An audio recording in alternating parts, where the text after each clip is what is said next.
za tu duboku državu što oni planiraju, Klaus Schwab, Bill Gates, te njihove čičak bocke koje oni žele da stave na ljude.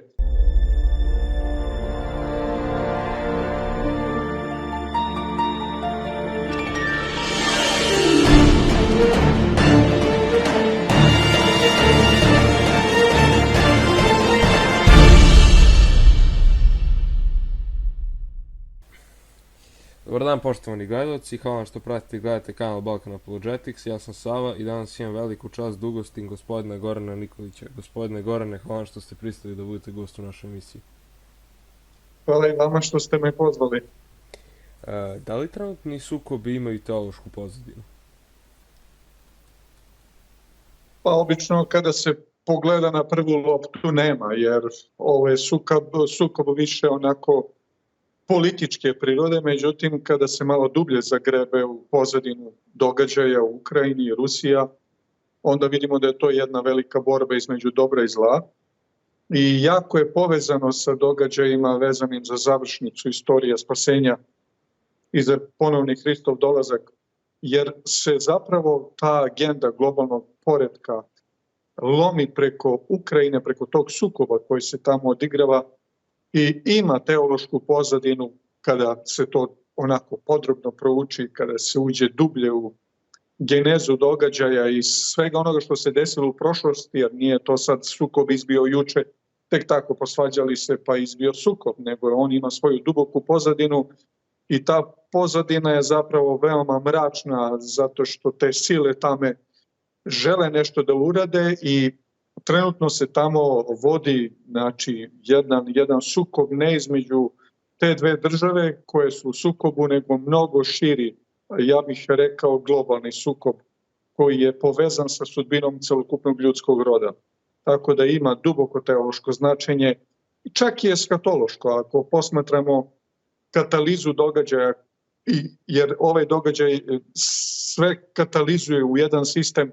I mislim da će iz ovoga proizaći mnogo toga što će promeniti svet. Bar gledanje na svet i onaj koji znamo do sad više neće postojati, bit će jedan novi svet. Kako god on izgleda, više neće biti nikada isti u budućnosti kao što je bio do juče, to jest do pre, 2 godine.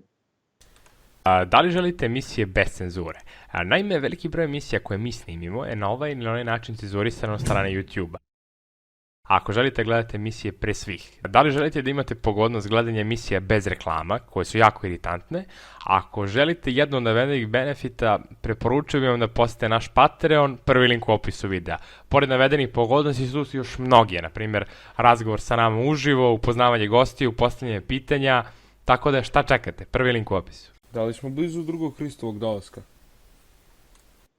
A moje subjektivno mišljenje jeste da ne da smo blizu, nego da je to gotovo na pragu, jer sve ono što se najavljuje za tu duboku državu što oni planiraju, Klaus Schwab, Bill Gates, te njihove čičak bocke koje oni žele da stave na ljude i sve zajedno onako kako su oni to osmislili i zamislili, definitivno vodi ka tome da smo zaista blizu drugog Hristovog dolaska, jer ako dođe do tog QR koda sa tim novim sistemom koji je predložen još prošle godine, pa se o tome čutalo, onda tu nema nikakve diskusije, to je tačno ono na ruci što piše u Otkrivenju 13, da se ne može ni kupiti ni prodati, kao što smo imali u proteklih godinu dana, da bez QR koda se nije moglo ići u prodavnice, u tržne centre, u razne javne ustanove nije moglo da se uđe,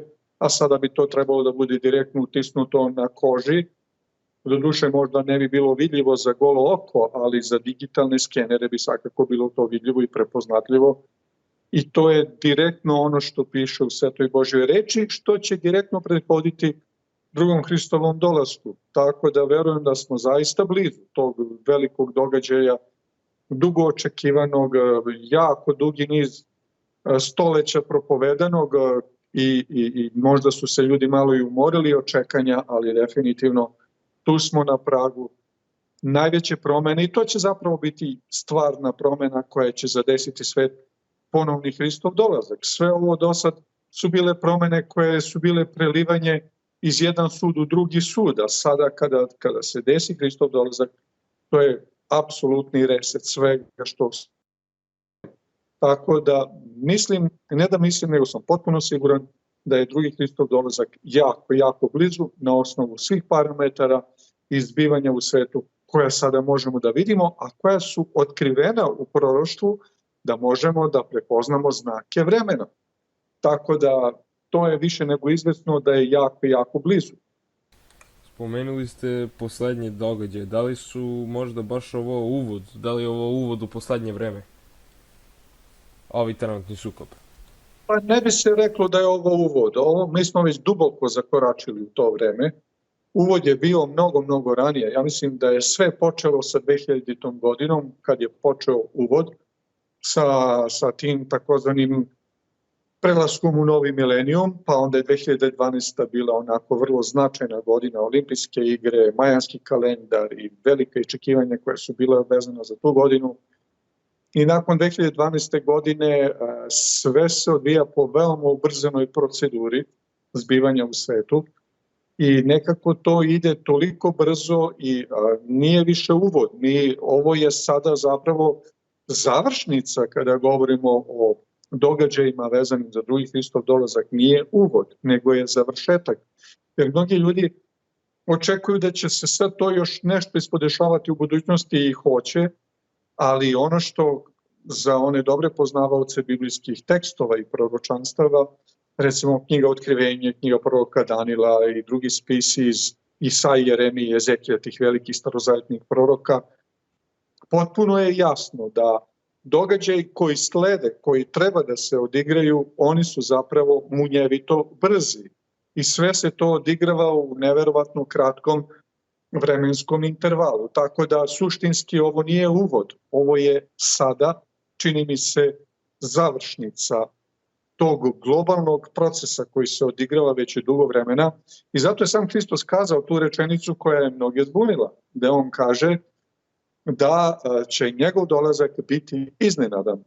A ta njegova izjava je u Evanđelju po Mateju 24, Luka 21, da imamo opis tog njegovog dugačkog eskatološkog govora i on je opisao sve te znake, sva ta čuda, lažne Hristose, ratove, glasove o ratovima, sukobe, sve ostalo i onda na kraju kaže da će njegov dolazak biti iznenadan.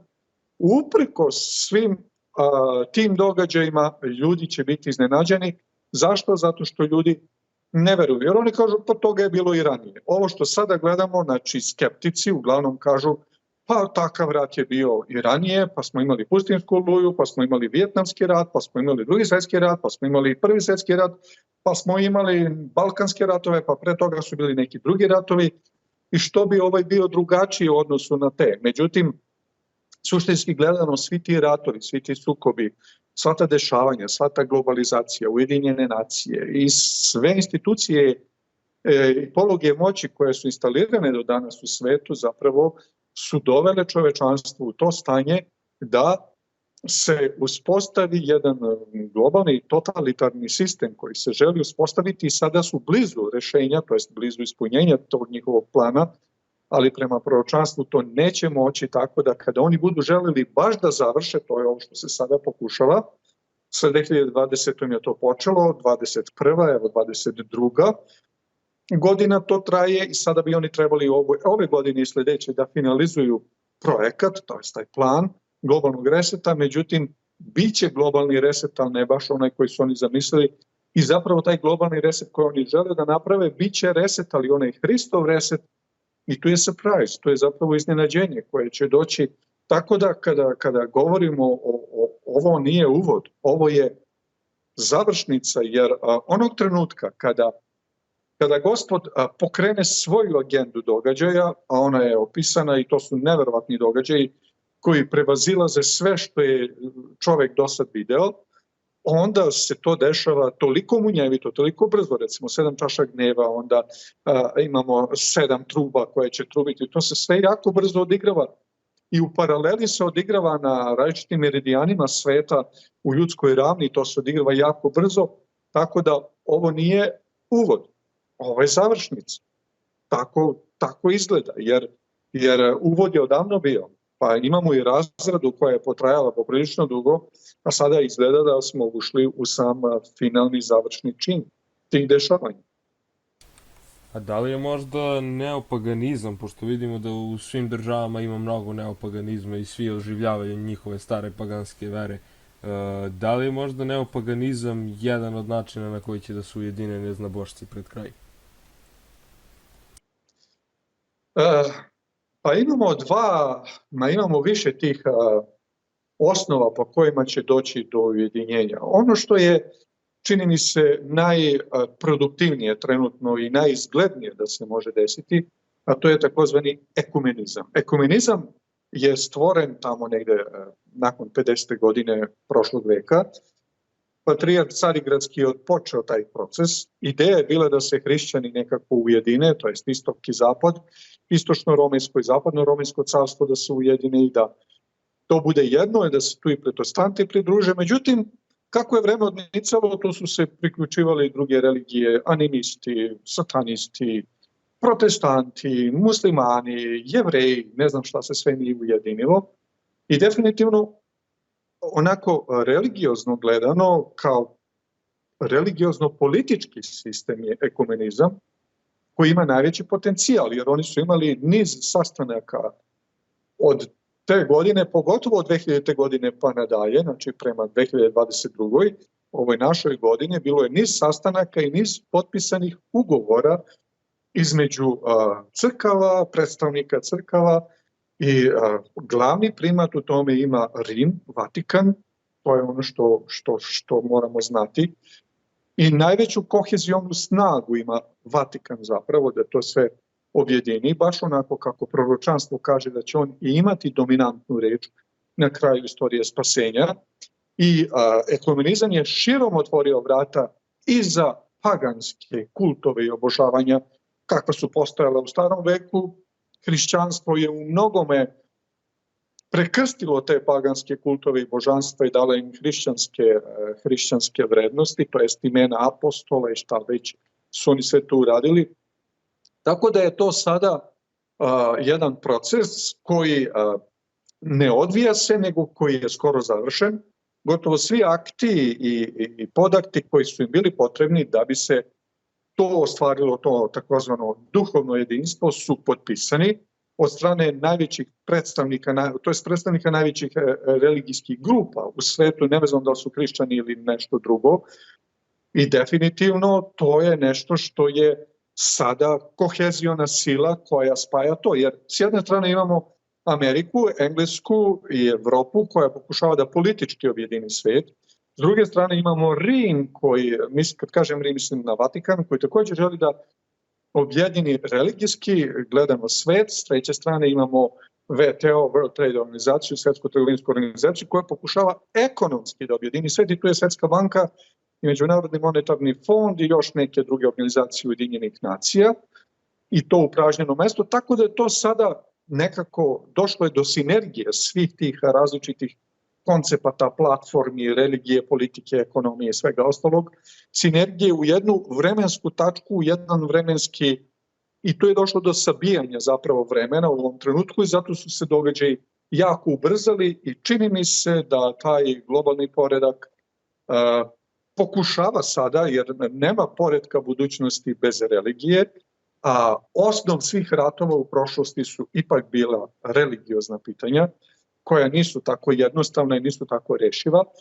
Osnova ekumenskog saveza jeste da ne bude prozelitizma, to jest vere u dugu, svejedno, svi idemo u nebo, svi idemo u raj, samo da se volimo, da budemo u bratskoj slozi, pa moli se ti kome god hoćeš, budi dobar čovjek i nije nikakav problem. I to je sada neki pokušaj da se ostvari religiozna kohezija kao što se pokušava ostvariti politička.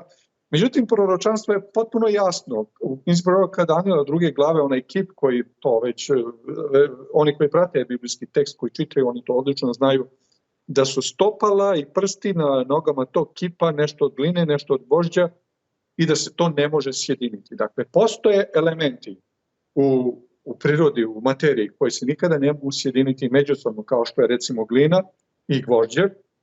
ili zlato i glina ili šta već. Znači to su materijali koji se ne mogu amalgovati, spojiti, zavariti jedan za drugi, ne mogu se spojiti jer su potpuno molekularno atomska strukture različita. Tako da kada govorimo isto i o religijama, ne mogu se sjediniti. Nemoguće je da ljudi koji obožavaju Hrista budu zajedno s onima koji obožavaju Satanu u isto vreme. To nema nikakve logike, to je totalno šizofrena ideja, a zapravo to je neka ideja da sve se stavi u jedan lonac. Mi bi ovdje rekli bosanski lonac, vojska ga nikako nije voljela to jelo, tu se svašta ubaci, pa ti pojedi to ako možeš. Tako da je to i isti pokušaj ovdje da se napravi jedna takva papazjanija od nečega, a ne može, koliko god da oni žele to da ostvare. I Božja riječ je jasna, u vreme tih careva kada se to bude pokušavalo, Bog će nebeski uspostaviti svoje carstvo koje se doveka neće rasuti. Tu nema nikakve dileme. Dakle, to je nešto što će se desiti tačno onako, kenasa, kako je Gospod kazao, i drugačije ne može da bude. Ne zato što to sad ja kažem, nego zato što Gospod kaže i zato što on stoji za svojih reči i on konačno je odgovoran za događaje koje se odigravaju i on dozvoljava sve ove procese da se zbivaju i dešavaju. Zašto? Da bi se njegovo proročanstvo, njegovo proviđenje koje je sve to već videlo, da bi to bilo privedeno svome kraju. Dakle, jer zlo ne može doveka egzistirati. Ono će ipak na kraju biti eliminisano. Dakle, neće imati taj konačni upad, konačni cilj koji želi da ostvari u svetu u kome živimo. Da li je za spasenje dovoljno samo vera u Hrista ili dela ili samo dela? Da, to je veliko pitanje. Jedna grupa hrišćana, veliki broj protestanata, kažu samo veruj, bit ćeš spašen. Druga grupa hrišćana kažu, ali dela su bitna da bi bio spašen. I sada se tu uvek postavlja pitanje odnosa vere u Hrista i dela koje mi činimo. Kako dobijamo spasenje? Da li verom u Hrista ili verom u Hrista plus dela koje mi činimo? Ili pak dobijamo spasenje milošću Božjom, a dela potvrđuju da smo spašeni. Ja mislim da ovo treće je najvažnije. Dakle, spasenje dolazi isključivo verom u Hrista i tu nema nikakve diskusije. Opravdavši se dakle verom, kaže apostol Pavle, imamo mir s Bogom. S druge pak strane, apostol Jakov kaže da onaj koji kaže da veruje, a nema dela, onda u njemu nema istine, jer ako ti tvrdiš da veruješ, a živiš kao bezbožnik, u što onda ti veruješ, to je problem. Suštinski, za spasenje je potreban Hristos, njegova žrtva, njegova prolivena krv na krstu Golgote, koja je očistila naše grehe i koja nas je pomirila sa Bogom. To je opravdanje verom kroz krv Hristovu. Kakva je onda uloga dela? Dela nisu tu da bi mi dobili spasenje kroz svoja dela, nego su bitna da ta dela vere, dela ljubavi, možda najbolje rečeno to su dela ljubavi, ili bolje rečeno zahvalnosti prema Bogu za ono što je on učinio za nas. Kad mi činimo ta dela vere, ona zapravo svedoče da smo mi prihvatili Hrista, da smo mi nanovo rođeni, da Duh Sveti stanuje u nama i ta dela su potvrda sile evanđelja. Jer ako je to samo na nivou intelekta, ja kao verujem i nije bitno, a bitno je ti koji veruješ u Hrista, koji si pomiren sa Bogom, kome su gresi oprošteni, koji si dobio novi život u Hristu, ne možeš ostati u starom životu. To jest, ti više ne živiš, koji si to prihvatio, ili bilo ko ja, ili bilo ko drugi, nego u nama stanuje Hristos. A kada u nama stanuje Hristos, naravno da dela tame, dela zla neće biti prisutna u našem životu. Prema tome, dela su produkt vere u Hrista. Ona pokazuju našu istinsku veru u Hrista, u njegovo spasenje, u njegovu reč, u njegovu istinu i ta dela svedoče Božju moć da od jednog grešnika stvori jednog novog čoveka. I zaista ja sam susreo mnoge ljude koji su živeli zaista brutalnim životom, bili su najveći grešnici koji se mogu zamisliti, ali ih je dostiglo evanđelje Hristovo, Božja ljubav ih je dotakla, promenila i to su postali potpuno drugi ljudi, sa drugačijim rečnikom, sa drugačijim mislima, sa promenjenim srcem, koji ta dela koja su tvorili pre nego što su verovali u Hrista, ta zla dela, toga više nema u njihovim životima. Jednostavno, oni su postali bogougodni ljudi, zato što su doživjeli novo rođenje od Duha Svetoga i to je zapravo nadprirodno delo Božje koje potvrđuje da je Hristos živi i stanuje u njima. Prema tome ne možemo kazati da je to odvojeno jedno od drugoga. Ako imam veru Hristovu, onda imam i dela Hristova. Ako nemam veru Hristovu, onda nemam ni dela Hristova, onda samo imam teoriju religije, teoriju spasenja, ali se ništa suštinski nije desilo u mom životu. A ta promjena života je zapravo potvrda da Gospod Hristos stanuje u nama. Da li je onda jednom spašen, zauvek spašen? Da li kada čovjek poveruje u Hrista, da li je zauvek spašen, ma šta god on radio dalje kroz život? Ovako, tu treba biti vrlo obazriv. Što se tiče jednom spašen, zauvek spašen, to naravno nije moguće. Međutim, spasenje je jednom zauvek obezbeđeno u Hristu i to moramo znati. Znači, to spasenje dakle, je isključivo darivano kroz Hrista jednom zauvek. Što znači da Hristos za mene ne može da umre 2 puta, niti 3 puta, niti 50 puta, nego samo jednom je umro. Tako i kažu Jevrejima poslanici. Dakle, da je on jedanput umro za sve. I jedanput umro i vaskrso i našo večni otkup za sve. Dakle, to je to. Međutim, sada, da li to znači da ako smo to dobili spasenje u Hristu da ne možemo da otpadnemo? Ne, to ne znači.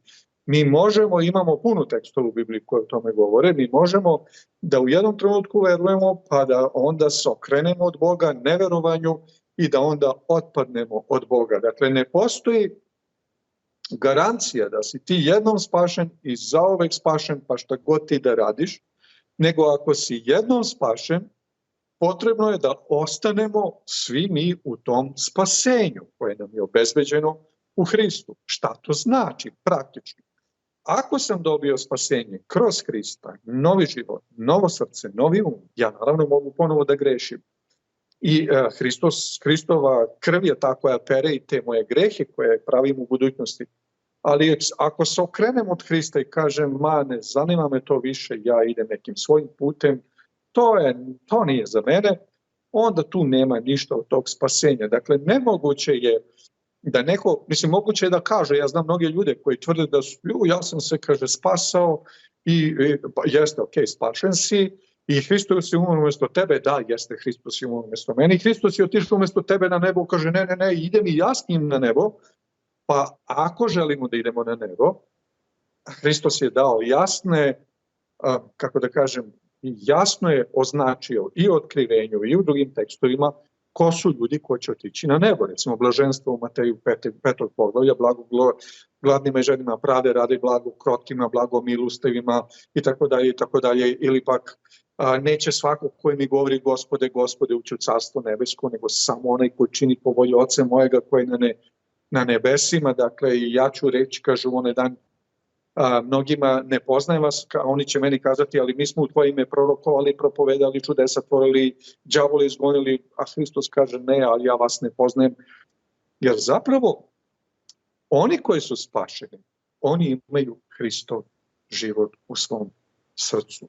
I oni više ne žive. To Pavle jasno kaže u Galatima, poslanici 2. poglavlja, on kaže ja više ne živim i što sada živim u telu, živim verom Sina Božjega kojemu omilih i predade sebe za mene. To jeftino spasenje ili jeftino hrišćanstvo kaže, ok, Hristos je mene spasao i sada sam ja spašen. Jesmo spašeni, ali ono što mi trebamo da naučimo, ne moramo, ali trebamo da naučimo kad smo dobili spasenje u Hristu, a to je da hodamo u Duhu Svetome i da dozvolimo Hristu da živi i stanuje u nama. Naravno, kada Duh Sveti radi u našem srcu i Hristos stane u nama kroz Duha Svetoga, svakako da je naš život u potpunosti promenjen i mi više ne živimo, to jest ne činimo svoju volju, nego činimo volju Božju. Ne moja volja, nego volja tvoja, neka bude Bože sveti. To je moto, to je život ljudi koji su preporođeni. Prema tome, ta izjava, jednom spašen, zauvek spašen, je jako popularna, pogotovo u protestantskom svetu. Međutim, treba biti vrlo obazriv. Istina je, jednom smo spašeni zauvek onim što je Hristos učinio za nas na krstu Golgote, ali nama se može desiti da mi to odbacimo i da prezremo i da naravno se vratimo u mrak i da ne hodamo više za Hristom. I kada čitamo poruku na 7 crkava u knjizi Otkrivenja, mi ćemo vidjeti Božju poruku svakoj od crkava. I kaže, recimo, nekima kaže, imam na tebe što si prvu ljubav svoju zaboravio. Laodikeji, posljednjoj crkvi, kaže, govoriš bogat sam, obogatio sam se. Ništa mi ne treba, ne znaš da si nevoljan, siromašan, slep i gol. Savjetujem te da kupiš u mene zlata žeženog u ognju i da se obučeš da se ne vidi sramota tvoja i golotinja tvoja. I ako je ljubim, ne ukoravam, kaže, stojim na vratima i kucam i ko čuje moj glas i otvori, ući ću k njemu. Prema tome, hrišćani posljednjih dana, pred slavni Hristov dolazak, su hrišćani koji nemaju Hrista u svom srcu. Zato on i kuca i kaže, ja hoću da uđem u vaš život. Vi ste, imate ime da ste živi, a mrtvi ste. Izgledate kao zombi. Jednostavno nisam prisutan u vama.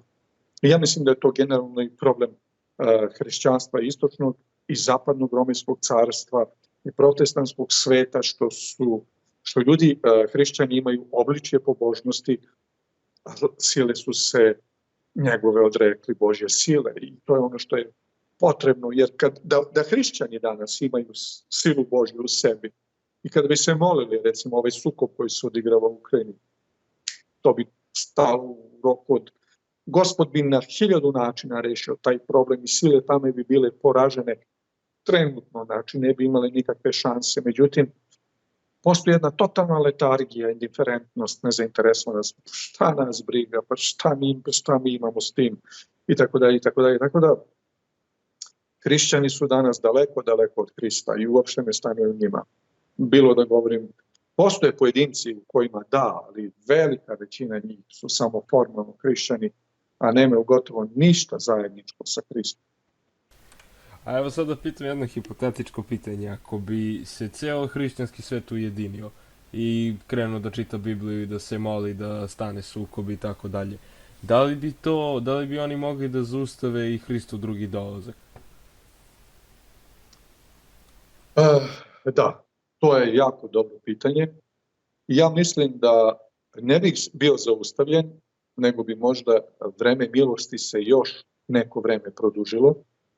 I ti sukobi koji trenutno su zaista prete da prerastu nešto veoma dramatično i veoma opasno po celokupan ljudski rod, bi bili ugašen, taj plamen, vatra sukoba bi se ugasila i Gospod bi dao još neko vreme milosti da se desi. Međutim, to je hipotetički moguće kada bi se to desilo, ali verovatnoća da se to desi je 0,0000 beskonačno, pa 1 na kraju tog beskonačnog, ako uopšte možda se na tako nešto stavi 1 na kraju.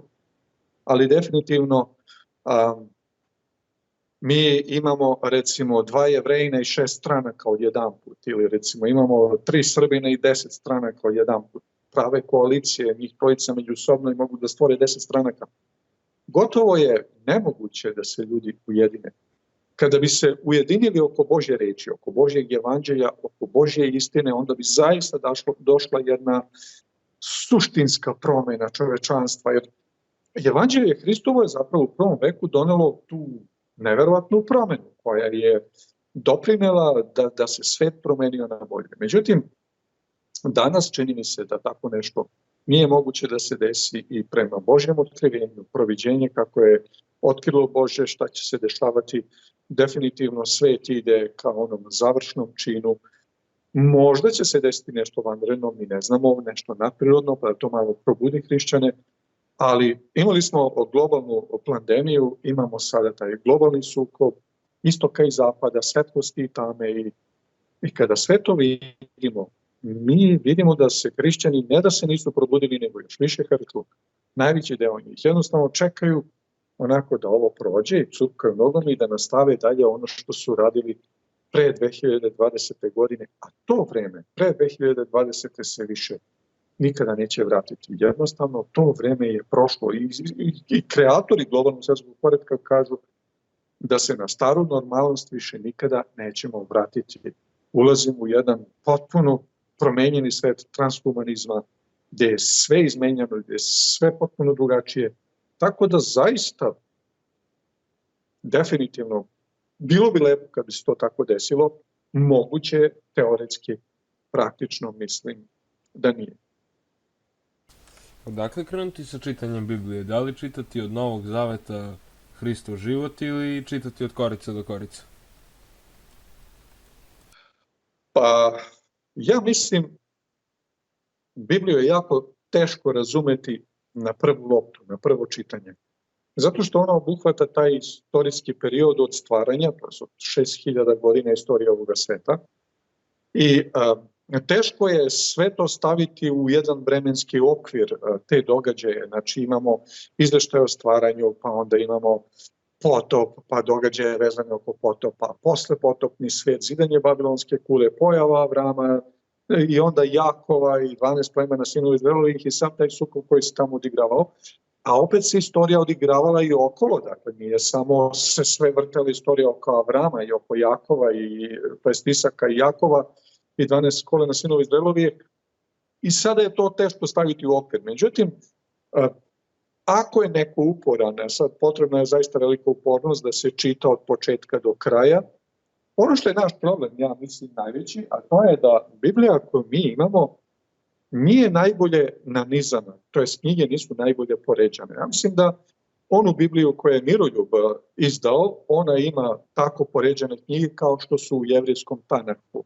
I kada se čita recimo taj prevod, kako su knjige poređane, onda je lako uhvatiti kontinuitet događaja, šta se iza čega dešavalo i u kom istorijskom intervalu se šta dešavalo, tako da je moguće napraviti neki okvir. Tako da oni koji prvi put počinju da čitaju Bibliju, možda je najbolje da čitaju od Novog Zaveta i Evanđelja, dela apostolska, poslanice, knjigu Otkrivenje. Od Starog Zaveta mogu da čitaju svakodnevno psalme Davidove, to je psalme generalno imamo Asafove, imamo Davidove, nisu svi Davidovi psalmi tamo zapisani.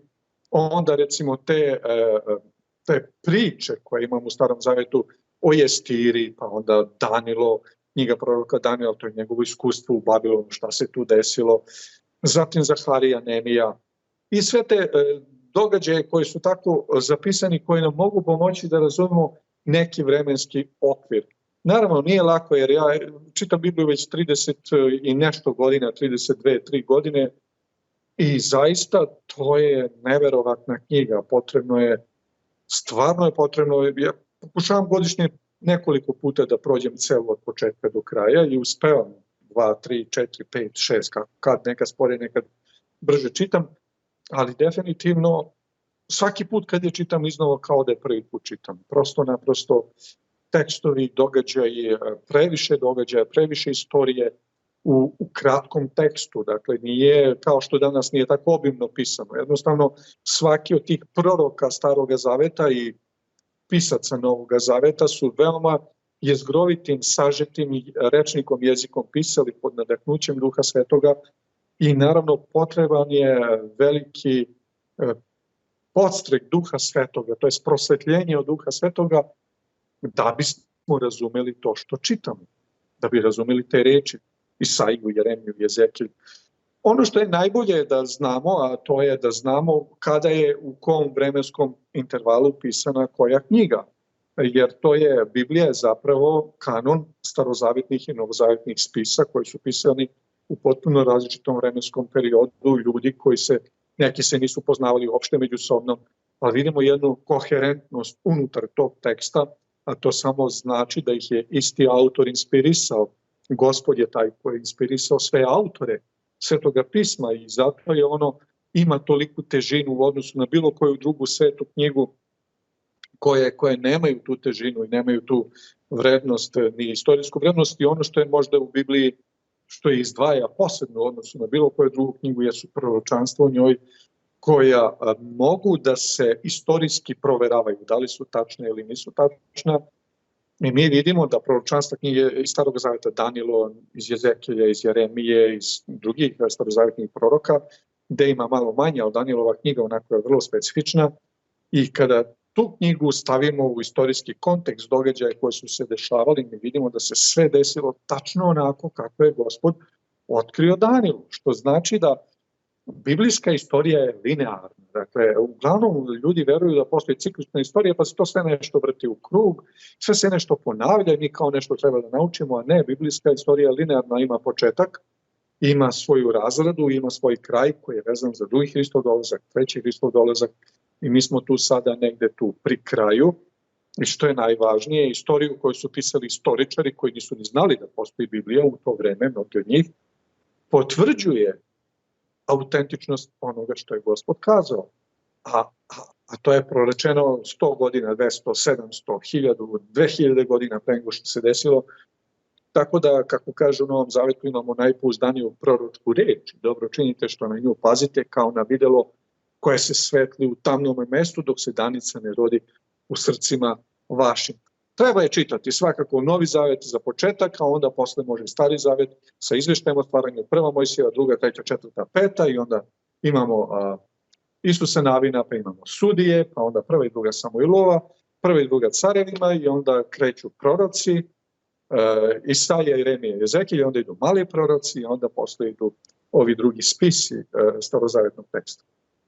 Samo da se nadovežem, bili ste u pravu za Miroljubu prevod Donja, mislim da jedini ovde ima poređene knjige kao u hebrejskom originalu. Jeste. Taj slog knjiga je identičan kao u jevrejskom Tanahu i to jako pomaže da se razume kontekst. I možda bi trebalo i ove druge prevode nanizati tako da i onda je mnogo lakše staviti u vremenski okvir kada se šta dešavalo, jer ovako je malo teže to. Teško je, jer potrebno je čitati biblijske komentare i mnogo toga drugoga, a ovako to je alat tu stavljen, čak su i stavljene godine kada su pisane, kad je koja knjiga pisana, tako da to mnogome olakšava orijentaciju vremensku, istorijsku i sve ostalo. I ako znamo nešto malo iz osnovne istorijske podatke, onda je lako razlučiti šta se kada dešavalo i kuda sve to vodi danas. Kako vi imate mišljenje o hebrejskom Mateju od Tom Ševa nađen u 16. veku u Španiji? O hebrejskom evanđelju po Mateju? Pa da, evanđelje po Mateju zapravo je pisano za Jevreje, jer on je Jevrej i on je želeo njima da približi. Tako je on i rodoslov napisao, Luka je malo drugačije. I to je prevod kojeg u Miroljubovom evanđelju imamo, recimo taj tekst je preveden tamo. Sada, da li je to baš autentično tako ili nije, sad to je opet veliko pitanje, jer ono što je potpuno sigurno, ja imam kod kuće jedan mali Novi Zavet, on je studijski, i gde ima za svaki stih, dakle ima oznaka neka kvačica ispod, pa na kraju tog novozavetnog teksta ima u kom spisu se nalazi, iz koje godine je taj spis i gde se taj spis nalazi. Tako da zapravo novozavetni spisi, kada govorimo o novozavetnom tekstu, bilo da je Matej, Marko, Luka, svejedno, bilo koja knjiga, je u mnogim fragmentima po celom svetu je to. To nije na jednom mestu, sad da kažem, sad ima tu, pa tu je sve nije, nego to su ta pisma koja su cirkulisala, pa su prepisivana, ali ono što je sigurno, a to je da imamo dosta prepisa iz drugog veka, dakle koji potvrđuju. Nemamo originalne tekstove, možda negdje i postoje, ali do danas svakako nisu pronađeni, ali imamo te tekstove iz drugog veka, dakle prošlo je možda 20, možda 10, možda 50 godina od originala i nije menjan. Kad gledam pogotovo Stari Zavet, on evo do današnjeg dana, mnogi su tvrdili da Stari Zavet, kaže, ko zna da je to uopšte tako, u originalu upisano dok nisu pronađeni kumranski spisi kod Mrtvog mora. I kada su pronašli kumranske spise i kad su upoređeni moderni prevodi koje mi imamo sa originalima, naravno nisu svi fragmenti tu bili, ali dobar deo starozavetnog teksta postoji i to Jevreji sačuvaju posebno u bunkeru po posebnim klimatskim uslovima. Sve to skenirano naravno elektronski da bi bilo sačuvano za potonje naraštaje, ali vidimo da je to ostalo autentično. Tako da zapravo Božja reč, recimo mi ovde na ovom prostoru imamo Miroslavljevo evanđelje, to je Miroslav knez Humski koji je tražio da se za njega uradi evanđelistar, to jest Jovan, Marko, Luka, Matej. Pošto evanđelje po Jovanu počinje sa u početku beše reč, reč beše u Boga i Bog beše reč. I kada recimo uzmemo taj prevod, to je prevod iz 12. veka, dakle fantastičan prevod, i uzmem njega i upoređujem ga recimo sa prevodom staroslovenskog koji imamo na onaj sajt svetosavlje.com, čini mi se, tamo ga ima, znači kompletno taj staroslovenski prevod Starog i Novog Zaveta, i uzmem recimo Daničić Karačić prevod ili neke modernije prevode, iskreno rečeno, dakle, taj prevod je tako precizno urađen u Miroslavljevom evanđelju da je to frapantno. Mislim, to je prelepo. Nema suvišnih reči, onako direktno, kako stoji u grčkom tekstu, tako stoji tamo. Mada ja lično mislim da je i Novi Zavet pisan u originalu, jer svi pisci Novog Zaveta su bili zapravo Jevreji. Oni su razmišljali jevrijskim umom. Naravno, oni su znali da pišu i grčkim jezikom, ali možda, ja verujem da su oni možda pisali originalno na jevrijskom jeziku, onda je prevedeno za neznaborce, jer su zapravo svi ti paganski narodi okolo veoma rado prihvatili evanđelje i onda je ono prevođeno i za njih da oni imaju to na grčkom i mi imamo te grčke prepise. Možda su originali koji nam nisu dostupni na hebrejskom, ali ne znamo gde su. To je možda neko i zna gde su, ali to je sad samo moje nagađanje. Tako nešto nema. Uglavnom imamo te novozavetne tekstove na grčkom. I mi Matejevo evanđelje na hebrejskom jeziku. Mada imamo sada preveden celi Novi Zavet na hebrejskom jeziku i to mnogo lepo zvuči kada se sluša na hebrejskom. To je zaista fantastično, pogotovo evanđelja, onda knjiga Otkrivenje, dela apostolska. To je nešto prekrasno i ja ga stalno slušam svakog dana na hebrejskom. To je neki sajt iz Tel Aviva gde je cela Biblija urađena i to je bolje nego da film neko gleda. Znači kada slušamo to onako na hebrejskom i pratimo tekst na originalu, znači to je na našem srpskom jeziku. I ono što je jako interesantno, recimo što sam primetio, da kada uzmemo Daničić Karadžić prevod, broj reči koji se izgovore na hebrejskom i broj reči koji se izgovore na srpskom u ovom prevodu i redosled reči je gotovo identičan. Tako da možda, ne možda, nego sigurno to pouzdano, jer sam probao i sa svim drugim prevodima, ali ne biva, najbolje uz taj hebrejski jezik, kako ide Stari Zavet i Novi Zavet, najbolje paše Daničić Karadžić. Tako da mislim da je to onako, i zato je opstao ovaj prevod tako dugo, odrađen je jako dobro i vodilo se računa da se ne odstupi od originala. To je nešto fantastično. Dok su ovi noviji prevodi više onako, kako da kažem, tumačenje, znači da nama bude lakše da mi shvatimo šta je u tekstu, ali je problem kad je tumačenje. Najbolje da stoji onako kako jeste, da si ga ti shvatio ili nisi, pa vrati se više puta pa ćeš ga shvatiti. Imamo to dinamički prevod, to je reč za reč, tako kako stoji u originalu. Imamo mašinski prevod i imamo taj prevod gde imamo tumačenje, u stvari više tumačenje. Svi ti moderni, savremeni prevodi, NIV prevod, New International Version i šta ja znam, svi su oni manje više interpretacija, nisu prevodi. A je li imamo neke manuskripte ili neke fragmente Novog Zaveta na hebrejskom? Evanđelje, celo Matejevo evanđelje je na jevrejskom jeziku. Osim njega. Osim njega nema. Mislim, možda ima nešto da je pisano, ali u tom što imam ja taj grčki, gde imamo sve te naznake gde se nalazi koji od tih fragmenata, nema takva informacija. Možda ima, ali ja nikad nisam seo pa da sam to malo više istraživao, ali do sad nisam čuo, evo 30 i nešto godina čitam Bibliju, istražujem, studiram, ali nisam imao priliku da to vidim. Osim što je prevedeno sad u modernom vremenu, taj sa grčkog na jevrejski jezik, i to u duhu hebrejskog i veoma dobro je prevedeno, ali nemamo te manuskripte iz 2. veka. Znači, toga nema. A što se tiče ovog na grčkom, to imamo. I to je pouzdano tako kako jest. Ono što imamo danas i ono što je bilo u 2. veku, to je to.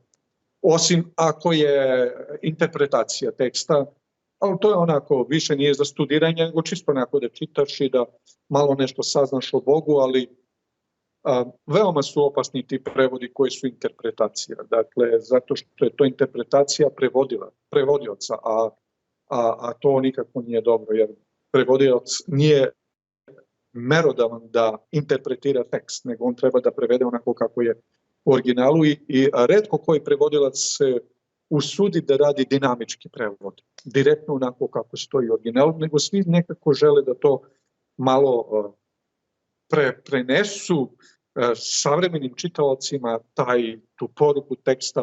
I nije to tako jednostavno, vrlo je komplikovano prevoditi biblijski tekst, ali svaka čast, postoji ljudi koji imaju dar, talena da to rade, Gospod ih je blagoslovio i oni to rade. I svaki prevod kojeg dobijamo je zlata vredan. Dakle, to je neverovatno, jer mi recimo na srpskom jeziku imamo zaista lepezu prevoda i posljednji prevod kojeg smo dobili, čini mi se, najnoviji kojeg smo dobili, je prevod Starog i Novog Zaveta. Biblijsko društvo Srbije je izdalo i to je profesor Dragan Milin je izdao taj prevod i mogu reći da je psalme jako lepo preveo. Imamo i neke druge prevode koji su radili više različitih prevodilaca, tako da imamo zaista lepezu toga i hvala Bogu. To je veliko bogatstvo i veliko blago. Ljudi nisu ni svesni koliko je blago to koje imamo. To je zaista veličanstveno. Jer mi na ovom prostoru imamo to Miroslavljevo evanđelje, imamo Vukanovo evanđelje, ono je sada trenutno u Rusiji, imamo Marino evanđelje, to je prevod nekih delova Novog Zaveta iz 5. veka na ćirilici, dakle iz 5. veka nove ere, i to je možda najstariji prevod kojeg mi imamo na našem jeziku, na ćirilici iz 5. veka nove ere.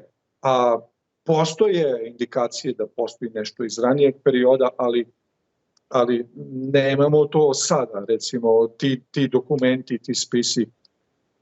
Možda je dobro što je završilo pola u Austriji, pola u Ukrajini, pola u Rusiji, to je veliki deo, jer su oni to sačuvali, jer mi ovde nekako prema tim vrednim dokumentima se odnosimo često onako, kako da kažem, bahato, kao pa to šta, to su samo tamo neki spisi iz nekog perioda, ali ne, to je jako vredno. Mislim da je ovdje osakatio komunizam mnogo narod, to je teško popraviti, to je nenadoknadiva šteta koju je komunizam napravio na ovom prostoru, zaista ogromna šteta. Koji je prevod po vama najobjektivniji da prevodi onako kako tačno piše, pa nek čitalac tumači? Koji je po vama na našem jeziku najobjektivniji? I još uvijek Daničić Karev. Znači, imamo Luj Vakotić, imamo Čarnić, imamo, znači, evo ovaj sad isto, lep je prevod, nema šta, mislim, onako baš je pitko, lako je čitati, Milina je čitati od Milina, ali onako kad uzem tekst i kada pratim na hebrejskom ili na novozavetnom grčkom i pratim tekst i pratim prevod, reč za reč, najčešće broj reči i nikad se ne pogubim u tekstu, recimo kad pratim Danačić, Karadžić, prevod. Nikad se ne pogubim u tekstu. Jednostavno, lako je uhvatiti koja je reč za koju ide, jer ja ne znam dovoljno jevrejski da bi ja sad to mogao tako lako, ali ga učim baš tako. Čitam na srpskom, a slušam na hebrejskom. I jednostavno, Daničić, Karadžić, jeste da postoje neke reči koje su i oni preveli, to jest tumačili, kada je recimo gde je had ili gde je šeol, oni su prevodili sa pakao, ali dobro, nema mnogo takvih reči, ali zbunjuju malo ljude, ali u principu još uvek to je prevod onako best of the best. Dakle, u odnosu na original, na broj reči koje je tamo izrečen, bez tumačenja, bez interpretacije, bez ičega, dinamički tako kako jeste, pa ti vidiš šta ćeš sa tim. I naravno, sad ono što malo smeta nama svima, to je arhaizam koji tu postoji, jer to su te stare reči koje mi danas u modernom jeziku ne koristimo. I Mislim da je to u ovom prevodu Milina to prilično ispeglano, to je prilično rešeno. Pa sama pravoslavna crkva, ona je do dana današnjeg zadržala Daničić Karadžić prevod kao svoj službeni prevod. Jeste da je bilo problem sa Vukovim prevodom, dosta su želeli dugo da se zadrže na taj staroslovenski ili slavenski, oni koji slove istim jezikom prevod, međutim, ipak su prihvatili Daničić Karadžić prevod. 1822. godine je Vuk preveo Novi Zavet, nešto pre 70. je Daničić preveo Stari Zavet i imamo, hvala Bogu, zaista, ne možemo da se stidimo, možemo se slobodno ponositi pred svetom jer imamo blago, baš veliko blago u svojim rukama. Pomenuli ste pakao sa gledišta Starog Zaveta, lako je objašnjivo sa Gehenom, ali u Novom Zavetu, kako sam gledao na grčkom, koristi se reč pakao i opisuje se večno vatra. Kako da li je pakao večan? Da, u grčkom jeziku se koristi had ili ad ili podzemlje i ta reč u grčkom jeziku nema značenje pakao, nego ima značenje podzemlje, gde čovjek ide pod zemlju kada umre. Sad, tu se spominje, recimo u knjizi Otkrivenja imamo taj oganj večni. Sad taj oganj večni može da se interpretira na dva načina. Jedan način je u kontekstu večnih muka, večnog mučenja, kako najveći broj hrišćana interpretira, bilo da su protestanti ili da su tradicionalni hrišćani, istočni ili zapadne orijentacije, sasvim svejedno. Međutim, ako pratimo sve ono što Božja reč kaže od početka do kraja, dakle, starozavetni tekst, ono što je Hristos kazao, apostoli, o vaskrsenju i sve ostalo, i ako uzmemo, to se zove sistematska teologija ili sistematsko sagledavanje tekstova od početka do kraja svete Božje reči, kod svih autora, šta oni kažu po tom pitanju. To je sistematska teologija, to je u stvari najlepši deo onako u toj takozvanoj nauci proučavanja Biblije. I kada sve tekstove stavimo u ravan onako kako su ih zapisali autori Starog i Novog Zaveta, onda nam nije ostavljen prostor da verujemo da postoji pakao kao mesto večnih muka, nego to je taj podzemlje, had, nego je to mesto večnog uništenja. I onda imamo taj oganj večni koji se spominje u knjizi Otkrivenja. On može da bude večan po trajanju, a može da bude večan po učenju. I onda imamo druge tekstove, kao što nalazimo recimo u poslanicama, gde kaže da Sodom i Gomor se muče u večnom ognju, a mi znamo da danas Sodom je goreo pa izgoreo i Gomor je izgorela i nema tu, znači i ostalo je sve onaj pepeo toga, ali oni su izgoreli. I ja mislim da najveću zabunu u biblijskom tekstu donosi upravo to učenje o besmrtnosti duše, zato što veliki broj hrišćana, 99,9%, mogu slobodno reći, jer 2 milijarde ljudi, možda malo preko toga su hrišćani, što protestanti, istočna crkva i zapadna crkva, veruje u besmrtnost duše. Dakle, i onda na osnovu tog platonističkog učenja i Platonovog shvatanja, preko crkvenih otaca je ta nauka ušla unutar hrišćanskog sveta i na kontu te nauke su se razvile doktrine i učenje, recimo u zapadnoj crkvi imamo učenje o raju, paklu i očistilištu i onda imamo mise koje se održavaju za mrtve, da se prebace u čistilište, pa ako može da se malo doda novca da to oni dođu u raj. To je bilo sjajno, pa se oni tu daju veliki prilozi za te mrtve da bi se... Međutim, to je sve zapravo prevara, velika prevara, gde su uključeni demoni. Recimo, primjere radi, mnogi razgovaraju sa mrtvima i postoje ta iskustva gde se mrtvac javi, pa onda vide tu siluetu njegovu, pa pričaju sa njim. Ali imamo u Starom Zavetu, kada je Saul otišao kod one vračare u Endoru, da je pita, da prizove Samuila pa da razgovara sa njim, a u stvari on je razgovarao sa demonom i demon što mu je rekao, tomu tako i bilo. I kaže biblijski tekst da kada je David bio pomazan za cara, odmah sljedeća rečenica i Duh Sveti kaže sišao na Davida i ostao na njemu. I sljedeća rečenica kaže da je Duh Sveti odstupio od Saula i došao je nečisti duh da ga muči. Tako da ga taj nečisti duh pratio do kraja njegovog života i na kraju razgovarao s tim nečistim duhom koji ga je mučio i bio je pogubljen na gori Elbujskoj i on i Jonatan, njegov sin, i veliki deo njegovih vojnika su poginuli zato što je on odlučio da slijedi demonski svet. Tako da tu treba biti jako, jako obazriv. Nije to tako lako, nije tako jednostavno na prvu loptu, ali ako se prati tekst u originalu šta znači i kako ga je pisac, šta je pisac hteo da kaže, onda se ne može pogrešiti. Dakle, ostaje se u onom okviru koji je biblijski, ne ulazi se u platonizam, u platonističko učenje koje kaže da je čovjek dualna osoba, da je on duh i telo, da je duh večan, a telo prolazno, jer iz tog dualizma je proistekla i ta priča, zapravo iz gnosticizma, iz gnostičkih učenja, i onda duša je večna i kada telo umre, onda ona, ako je dobra, ide u naručje Avrama, recimo ako idemo onu priču o Lazaru, a ako nije dobra, ide tamo gdje su večne muke, pa onda on kaže da Lazar sad zamoli Avrama i da tamo stavi prst u vodu i da mu malo rasladi jezik i tako dalje.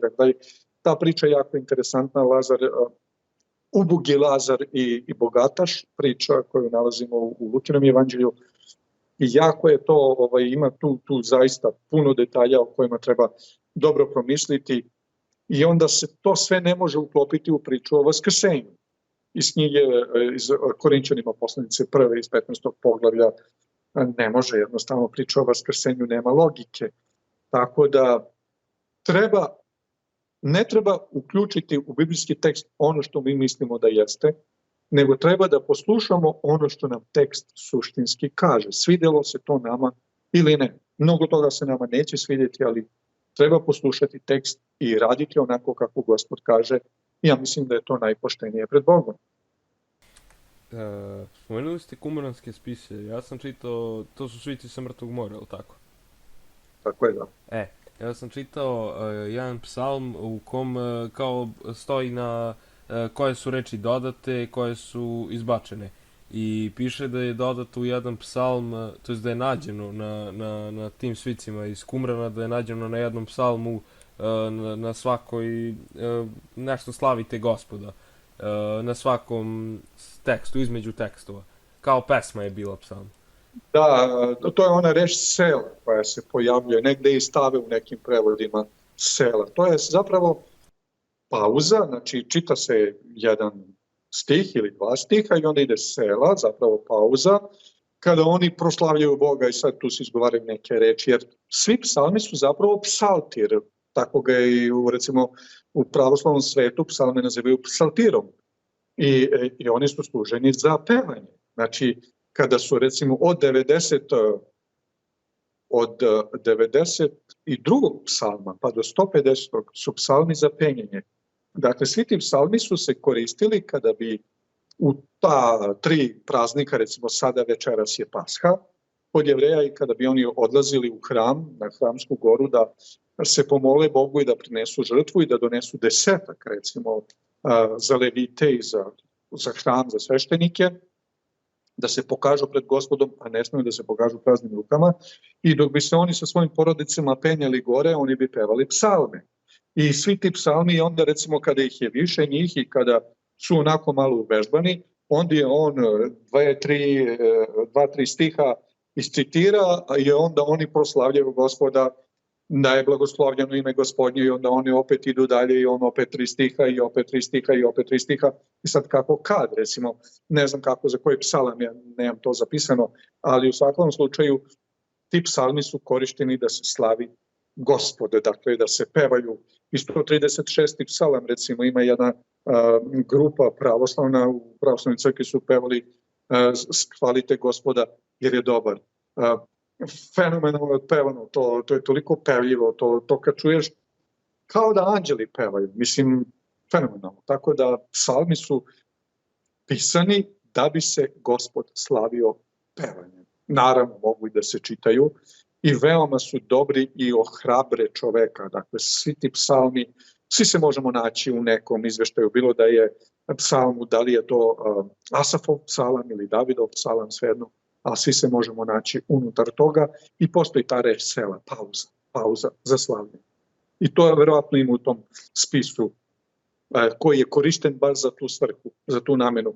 Jer esenska zajednica koja je to opisala, oni su korišteni ti njihovi spisi, svici, naravno i za slavljenje Gospoda kad se išlo u Jerusalim. Da, verovatno je bilo to u pitanju. Da li je Biblija kontradiktorna? Naprimjer, ja mislim da se zvao Jehoahaza, kaže da je imao 8 godina kada je došao na presto na jednom mjestu, na drugom se kaže da ima 18. Koliko je on zapravo imao? Da, ima tu sad ti izveštaje ili u prvoj godini ili u drugoj godini. Najčešće se to poziva kao kontradiktornost unutar. Za Josiju se recimo kaže da je 8 godina, 18 godina, ali ja mislim da je tu greška, jer on je zaista imao 8 godina kada je došao na presto. I to se zna pouzdano, istorijski je poznata činjenica, ali sad kasnije u dnevnicima je malo drugačije taj izveštaj.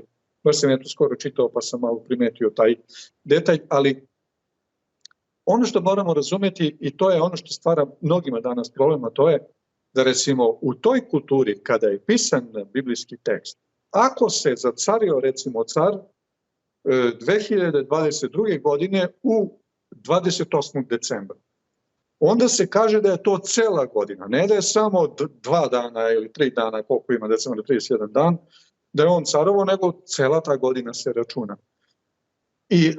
I to je problem što mi kažemo pa nije godina, on je samo 3 dana bio, ali ne, za njih je to cela godina. I taj način na koji oni računaju vreme i način na koji mi računamo vreme često dovodi do nesporazuma. Međutim, u biblijskoj teologiji, dakle, postoji hermeneutika, postoji taj istorijski kontekst, postoji ta takozvana, malo pre sam to kazao, sistematska teologija, postoje razni drugi alati kako se istražuje biblijski tekst, postoje mnogo konkordanasa i mnogo dobrih, čak i na besplatno u Play prodavnici postoje ti alati koji se nude besplatno, dakle imaš čitavu biblioteku sa sobom u džepu, u svom telefonu, čitaš na hebrejskom, na grčkom, ideš u Strongovu definiciju, ideš u razne druge knjige, u mape i svašta nešto možeš da uporediš i da napraviš komparaciju, uporedni tekst, sve kako je prevedeno. Tako da u suštini to danas više nije toliko problem, jer je ono što kaže Danilo, i znanje će se umnožiti veoma, ono se jeste tehnološki umnožilo. Međutim, kada govorimo o biblijskom tekstu i o razumevanju teksta, ono je zaista danas, ja mislim, najpotpunije, jer zaista imamo i jako dobro poznavanje starozavetnog teksta hebrejskog, grčkog teksta, istorije, arheologije, u mnogome pomogla i pogotovo od kad je država Izrael postala država, oni su napravili različite institute gde su, sada postoje recimo mnogi ti YouTube kanali i sajtovi gde možemo čitati izveštaje i za vreme cara Jezekije i Sedekije, čak ima i 3D animacija, kako se šta dešavalo. I onda imamo arheološki lokalitet gde se to dešavalo i onda narator stoji na tom mestu i za njega se pojavljuju u 3D animaciji kako je izgledalo to u tom trenutku. Onako, to je veličanstveno, mislim, to je nezamislivo bilo do pre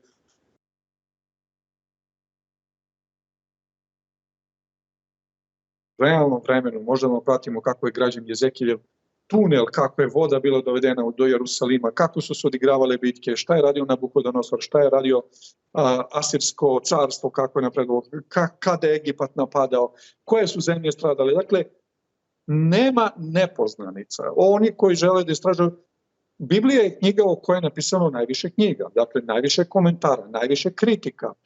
I koliko god je Voltaire tvrdio da će Biblija nestati sa scene i da će ona biti totalno odbačena kao pogrešna knjiga, u njegovoj kući se je kasnije osnovano biblijsko društvo gde su se Biblije prevodile i štampale na jezike sveta. Tako da danas, kada govorimo o biblijskom tekstu, o njegovoj autentičnosti, tačnosti i preciznosti, tu nema nikakve dileme.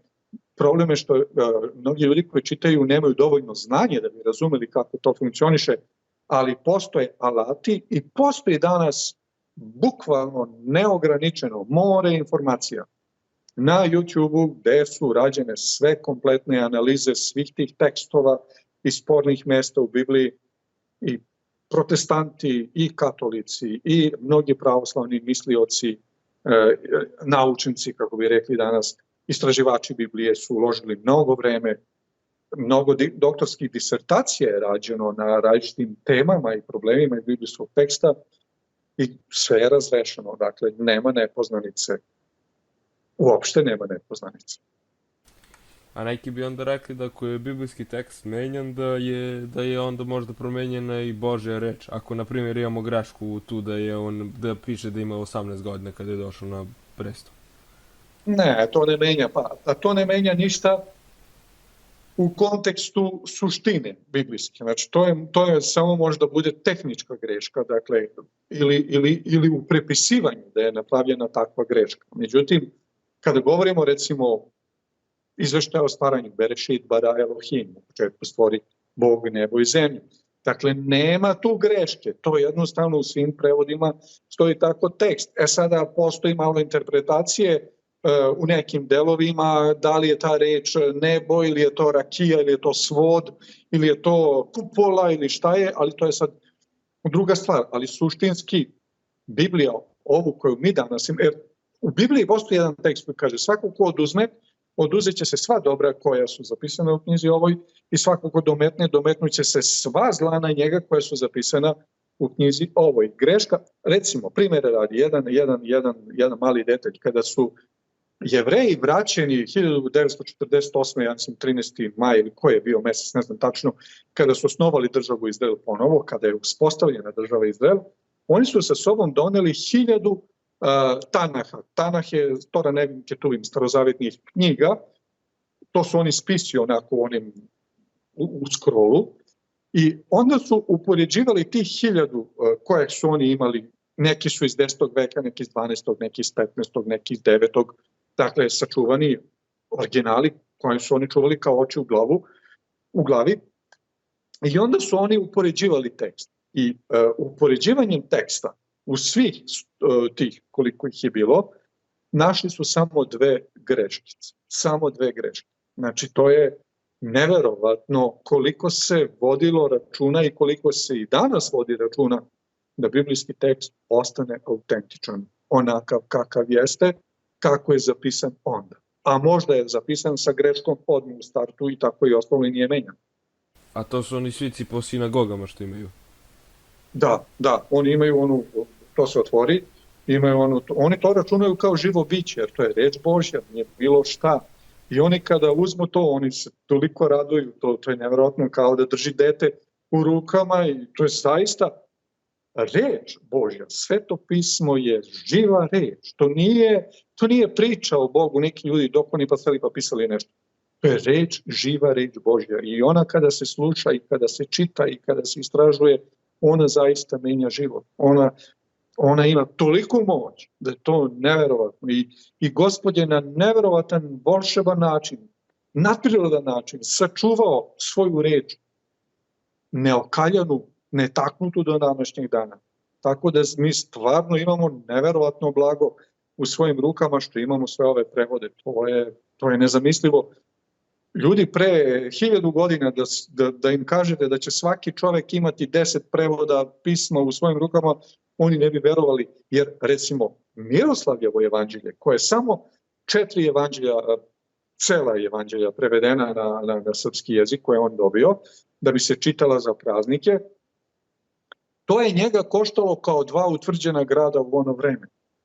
Toliko je koštala samo jedna knjiga, to je samo 4 evanđelja, kao 2 utvrđena grada, kao recimo ona Golubačka tvrđava, 2 takve možeš da napraviš, toliko zlata je dao da se ta knjiga uradi za njega.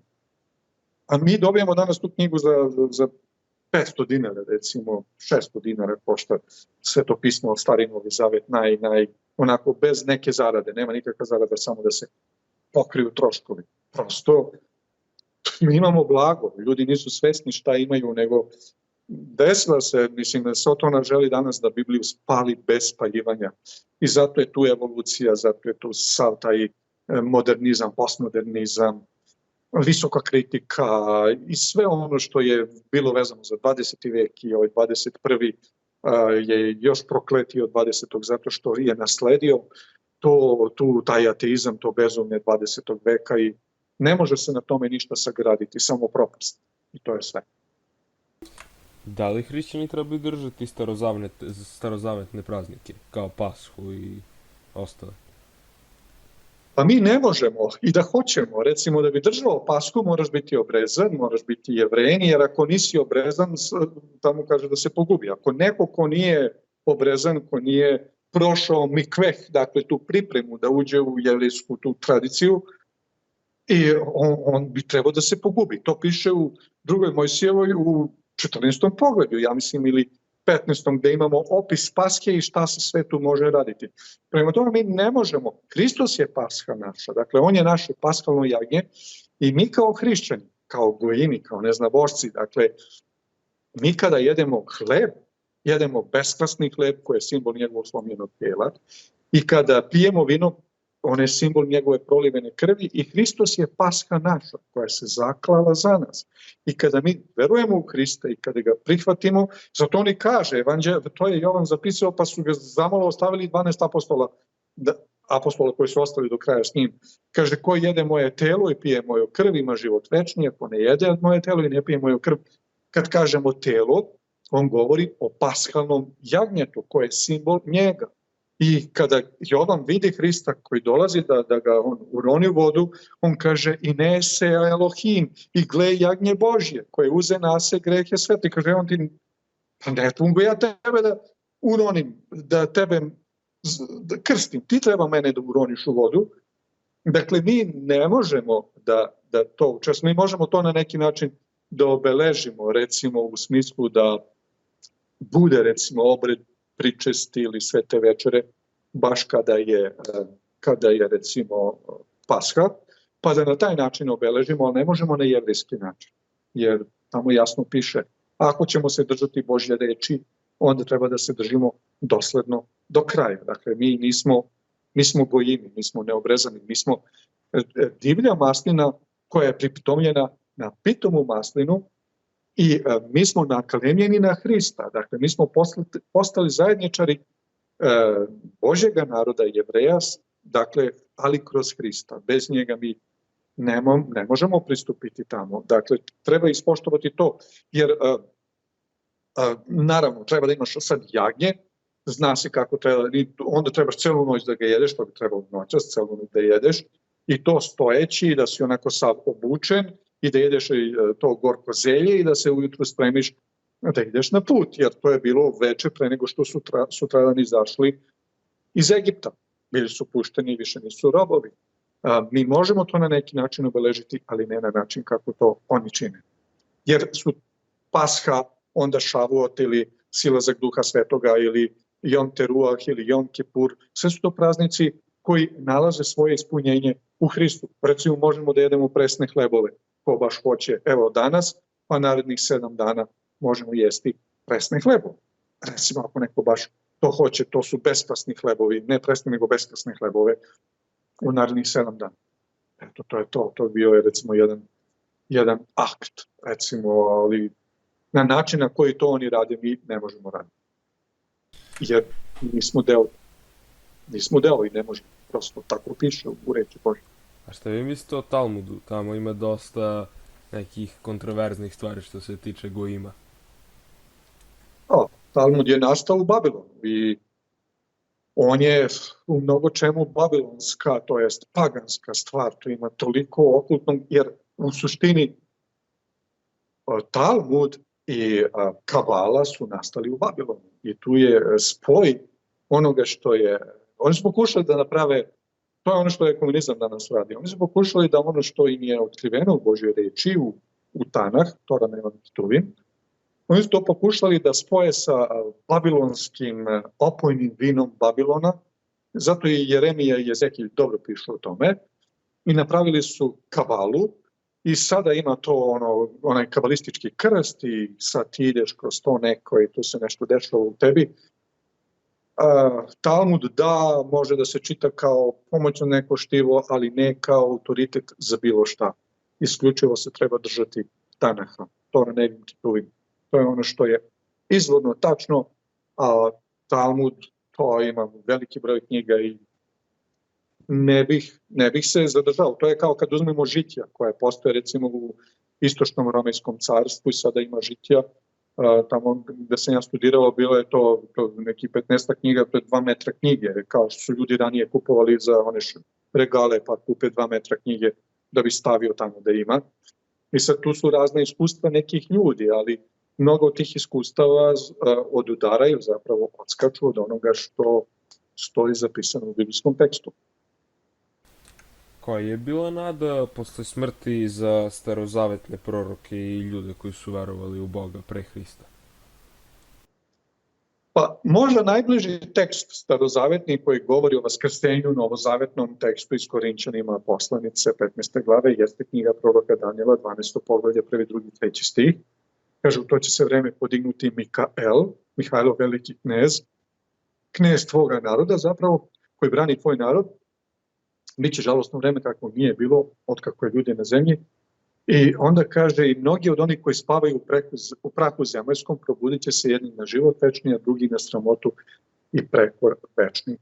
Gotovo identično kao u Novom Zavetu, samo što je to razrađeno u Hristovim propovedima, kad je recimo Hristos došao u Jerusalim pre njegovog raspeća i došao je kod Marije, a Lazar je bio umro i sada susreće ga Marija i kaže, da si došao ranije, moj brat ne bi bio mrtav, a Hristos kaže njoj, ali ja sam, to u Evanđelju po Jovanu 11. glave, ali kaže, ja sam vaskrsenje život, veruješ li to? Da, verujem, Gospode, u dan suda, u dan vaskrsenja da će to biti. I kaže Hristos njoj, ako neko umre i veruje mene, živeće. Dakle, niko tu izjavu nije dao pre Hrista, ni posle Hrista, ja sam vaskrsenje život. I onda on pita, gde ste ga stavili? I onda oni vode Hrista do grobnog mesta i kada su sklonili kamene, a ona kaže, nemoj, on već smrdi, a 4 dana je bio u grobu Lazar. I Hristos kaže, Lazare, da nije rekao Lazare, tu bi ustali mnogi, ali on je kazao, Lazare, izađi napolje, Lazar je izašao. On nije bio u kliničkoj smrti, jer je već smrdeo, raspadalo se telo, a to znači tu više nema, od tog tela nema ništa. Lazar je nanovo da izađe iz groba. Tako da su oni znali za vaskrsenje, nije to bilo njima nepoznato. Recimo Jov kaže, i da se ova moja koža i raščini, ja znam da ću te ponovo gledati očima svojim. Kada je s onim njegovim prijateljima razgovarao, znali su o vaskrsenju.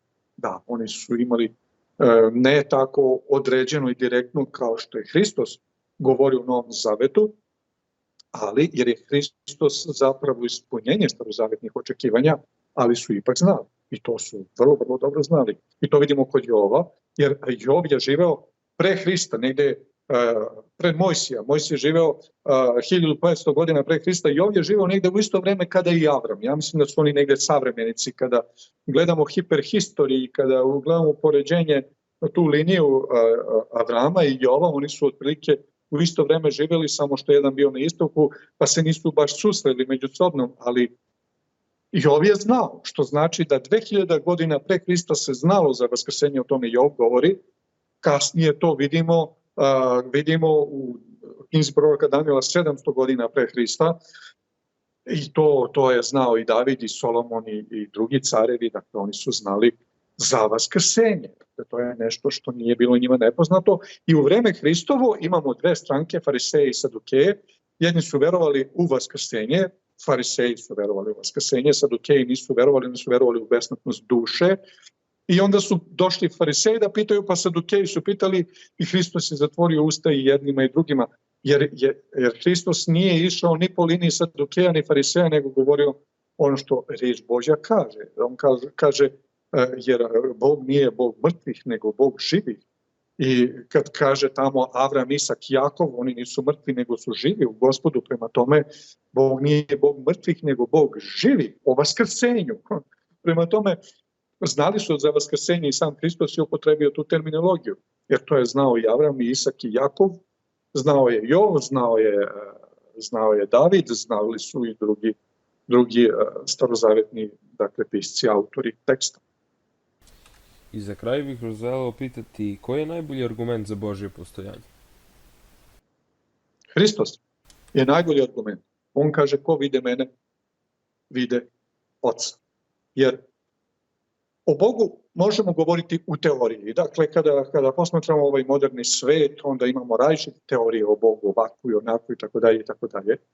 Međutim, najbolja prezentacija večnog Boga jeste Hristos. On kaže, ja i Otac jedno smo, ehad, mi smo jedno. Dakle, ko se susreće sa mnom, on se susreće sa živim Bogom. Prema tome, Hristos je dokaz da Bog jeste onaj koji jeste. Ahajah, ašer, ahajah. Ja sam koji jesam. Prema tome, Hristos je stalno koristio tu anohi, on je koristio koje je od korena hajah, jesam. I recimo u Evanđelju koje on to stalno ponavlja, zaista vam kažem, ja sam svetlo sveta, ja sam hleb života, ja sam put, istina i život, tako dalje i tako dalje. Najbolji argument za Božje postojanje je Hristos. I mi imamo 4 različita argumenta kada govorimo o Božjem postojanju. Njegovo razumevanje kroz tvorevinu, koja je zaista perfektno savršena, njegovo razumevanje i postojanje njegovog kroz svetu Božju reč, kroz proroštvo pogotovo, jer naravno ljudi ne mogu da proreknu budućnost. I proroci postavljaju izazov drugim prorocima, kaže, ajde, prorecite vi šta je bilo, da znamo, pitajte vaše bogove, da znamo da oni jesu bogovi. Nema drugih bogova, jednostavno živi Bog se otkriva kroz proročanstvo i to je onako moćno, kroz Hrista, to je najmoćnije, i naravno kroz savest. Svi ljudi širom sveta ovako ili onako imaju savest i imaju osvjedočenje da ima nešto. Odakle ta ideja ako nema?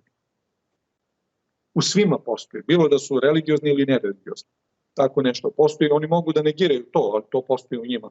Oni intimno znaju da to postoji u njima i kod najjednostavnijih naroda koji žive u nekim tamo šumama i oni tu informaciju imaju. Prema tome, jednostavno, Hristos je najpotpunije otkrivenje Božje i on je dokaz Božjeg postojanja i ne samo dokaz, on je materializovani, utelovljeni večni Bog koji je došao da razgovara sa nama. Jer tamo kaže Evanđelje, to je ono, u početku beše reč beše u Boga i Bog beše reč, i reč postade telo i useluju se u nas puno blagodati istine i vide smo njegovu slavu kao jedinorodnog od Oca i kaže svojima dođe i svojega ne primiše. Dakle, on je večni Bog kroz kojega je sve stvoreno, koji je postao jedan od nas. Tako da, oni koji žele da upoznaju Boga, neka čitaju Evanđelje, neka slušaju Hristove govore. Ima jako puno i sva 4 evanđelista su zapravo uzeli različite uglove Hristovog govora da bi prikazali kakav je večni Bog, jer se Hristos na takav način otkriva Boga na takav način kroz sebe. Prema tome, ko hoće da upozna Boga, neka upozna Hrista i znaće za Boga. Ko vide mene, vide Oca, kaže Hristos. Poštovani gledalci, hvala vam što ste pogledali intervju do kraja i hvala vam, Gorane, što ste pristali da gostujete u intervju. Hvala i vama, neka vas Gospod blagoslovi i vaši gledalci. Hvala takođe.